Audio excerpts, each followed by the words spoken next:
Joshua Williamson and Ram V conclude their Justice League-centric stories in fun and hopeful ways as the Justice League battle the evil Hyperclan and learn to trust one another while the Justice League Dark go up against Merlin and his Blood Knights with the fate of magic hanging in the balance.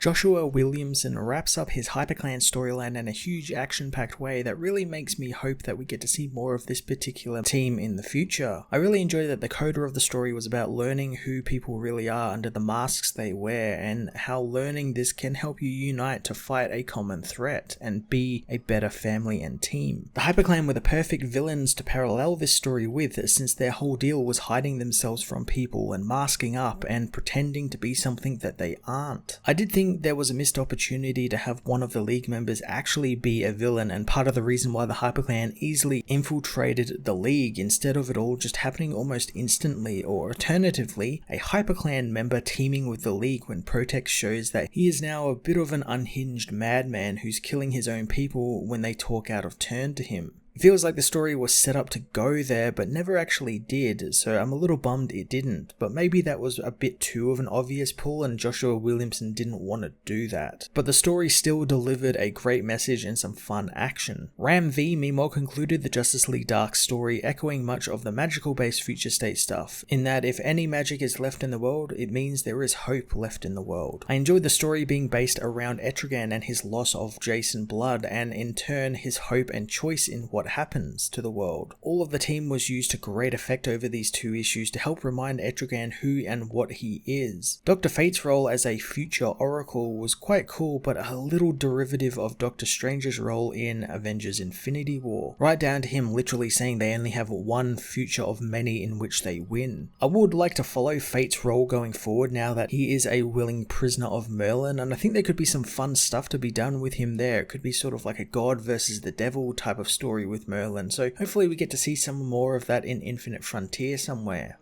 Robson Roja returns with some really great looking Justice League art, and I really loved his action pages this issue, something which I don't think could have been easy for him to do since a lot of the times he was drawing two of the same characters fighting each other. I could easily see it getting confusing, but thanks to Williamson's script, Robson does a fantastic job conveying the chaos that comes with battling shapeshifters. Masao Takara's Justice League Dark art was also another win for the book, delivering some fantastic and colourful action, and his splash pages full of dynamic placement of panels and action were second to none, and his bold inking and line work just popped straight out of the page thanks to the colours. Future State Justice League Issue 2 was a great conclusion to the two Justice League teams' possible future adventures, both containing fantastic messages about hope and finding oneself within a family, and I hope we get to see more of these teams and their adventures throughout Infinite Frontier, since despite a few very nitpicky issues on my part, the stories themselves were a lot of fun. I'm going to give this issue an 8.5 out of 10.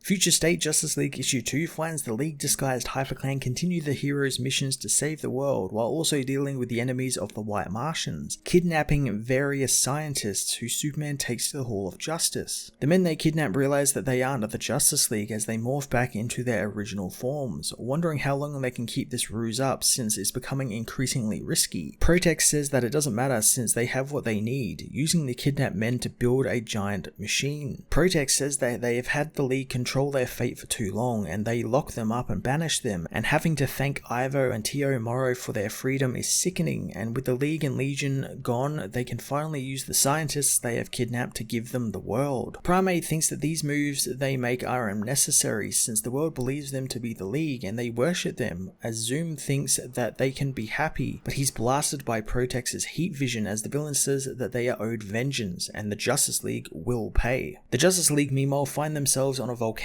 planet, a planet Green Lantern's ring does not recognize or cannot find in the archives. Jo wishes that she had some time to assess who the people that attacked them were, but they were just too fast. Superman knows that their various rules let this happen, since they have no idea how long they were posing as each of the Justice League members. Jo, however, thinks that it's better to keep their personal lives out of the League, since getting close to one another could cause problems. Batman tells them both to stop arguing, wanting to find a way home now. Flash asks what help is Batman on another planet since he has no powers, as Aquawoman tries to find water, but she can only find fire and ash. Wonder Woman, however, has found something, showing the team a camp of some sort, and Batman finds some language scrawled into the wall, which Superman and Green Lantern immediately recognize as White Martian language. Aquawoman realizes that it's the Hyperclan, remembering her parents in the original League fought a brutal battle with them, even overhearing her parents arguing about the punishment the League decided on, with Arthur thinking that it was too cruel, but she never knew what it was until now, knowing that the Hyperclan was sent to the world made of the one thing the White Martians fear the most, fire. Joe learns that the writing is actually a blueprint of sorts detailing how to enslave humanity, thinking maybe the Legion of Doom freed them. Aquawoman begins to suspect that other team members might be White Martians, and this is just some type of trap, as Batman says Joe's ring cannot be replicated by the Martians. However, Aquawoman failed to use aquakinesis, which feels rather convenient, but he's more worried about Wonder Woman, Superman and Flash, since their powers are easily replicatable. Superman questions what Batman is doing, since he would be the easiest to pose, being he has no powers and he's kept his identity secret from them all for years. Jace brings up Clark's identity reveal being not so well received, but Joe stops the men's arguments, saying that there are other ways to prove who they are. Joe says that she knows that Wonder Woman bites her lip when she's stressed, something she's doing right now, and Yara knows that Joe makes elaborate constructs when she's feeling cocky. Wonder Woman says that all John talks about is wishing the League would hang out more like his father's team, but also that he's always thought that they weren't the real League because of that. Since they are sharing, Superman says that he hears Batman humming to himself under his breath when they fight, almost like he's making up his own fight scene music. Flash says that Andy talks in her sleep, making John realize that maybe some of them know each other better than they should. Batman, however, knows that these are all things a telepath could easily glean from their minds, and it doesn't get them home. He confronts Flash, telling them that they aren't even from this world, and Flash is angered that Batman still doesn't trust them, telling him that they can feel the vibrational frequencies of the world, something a White Martian can't do. They reveal to the team that they are on Earth, just not Earth Zero, and they must be on a new Earth within the multiverse. Batman finds that a mite convenient as Aquawoman threatens Batman, telling him to back off. Andy asks if Jess can follow the Earth Zero's frequency to get them home. Jess thinks that she could easily share her speed force with them all long enough to jump across the multiverse, but Batman asks what happens if they miss, so Jess tells him if that were to happen, they'd be lost in the multiverse and he will need to trust them. On Earth Zero, the Hyperclan get their satellites into orbit with no problem from any of the world's nations. Protex knows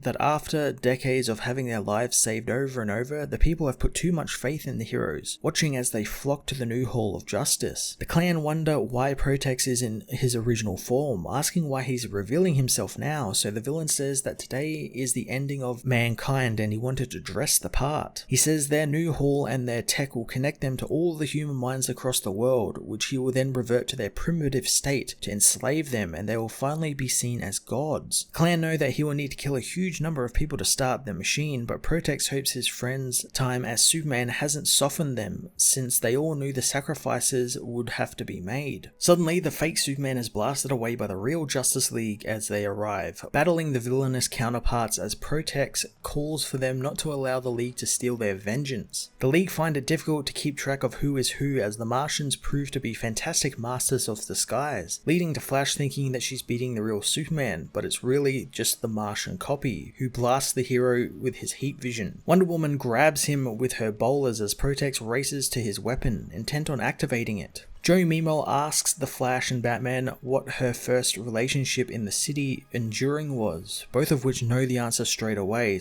but Joe says that she never told the League anyone about her relationships, blasting them with constructs of the old Batman and Flash. The real Batman congratulates the team on their victory, but Superman knows it's not the real Batman, knowing he didn't hum a tune while he fought. The Martian surrenders quickly, not wanting to go back to the hell world he was sent to, as Joe wonders where their Batman and Flash are. Flash meanwhile battles their counterpart as Andy confronts them, not knowing which one is which, as both Flashes say that millions will die if the machine is not shut off. Andy blasts the right Flash, knowing only one person calls her Princess, and it's Jessica. Protex shifts back into his original form, saying that tomorrow belongs to the Hyperclan, as Batman blasts him with a flame gun, saying it actually belongs to Justice. Flash is surprised Batman had a flamethrower hidden in his cape, but Batman says that he deduced that Tio Moro would have had to have a way to deal with the Hyperclan if they got out of hand, and while they were fighting, he went and found it. Later, Hyperclan are imprisoned by Star Labs and will be taken to Earth Omega. Flash shakes Batman's hand, learning to gain his trust all someone had to do was save the world. Jess formally introduces herself to Batman, who again refuses to reveal his identity right then and there. Superman bids the team farewell, but Joe catches up to him, thinking maybe they should all grab some dinner together, realizing knowing each other helped them today, so getting to know each other better is worth the risk. 6 months later, in the newly rebuilt Hall of Justice, John is met by Yara, telling her that he's got butterflies in his stomach despite wanting this all along. John knows that, but remembers Yara calling him the man of today, something that he can only do with the League by his side. The heroes go and meet with the rest of the team, joining them for dinner as Joe says that they are late, but Yara wonders who made her the boss. Joe reminds her they all did when they voted her to be the team leader. Joe says that they have been through a lot together and the old League's rules held them back, and the arriving Jace thinks that it's time for some new rules as Joe wants to get down to the first order of business, which will be choosing who they invite to their Justice League.